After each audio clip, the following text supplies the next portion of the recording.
সেই দেশের অর্ধেক জনসংখ্যাকে অবহেলিত রেখে ঘরের মধ্যে আবদ্ধ রেখে দেশের উন্নয়নের বিভাগের স্বাধীনতা ছিল, গণমাধ্যমের স্বাধীনতা ছিল। তারপর ইতিহাস একই সাথে প্রগতিশীল এই দেশ এগিয়ে যাবে ইনশাআল্লাহ।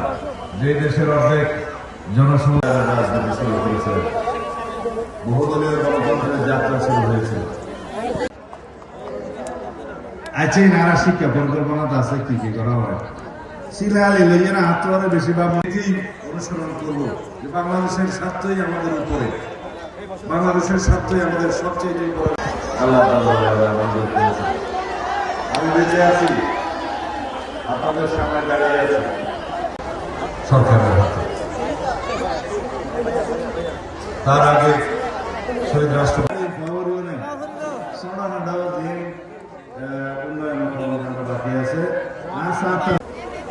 সেটা বিদেশ নীতি হোক, আমাদের দেশের নীতি হোক, উন্নয়ন কর্মকাণ্ড হোক, সকল ক্ষেত্রে নারীদের কর্মসংস্থানকে তারা রুদ্ধ করতে চায়।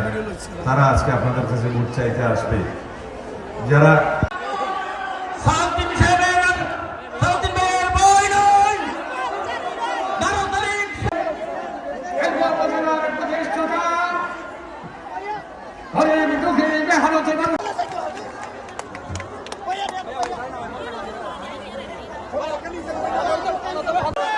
আগামী দিনের সংসদ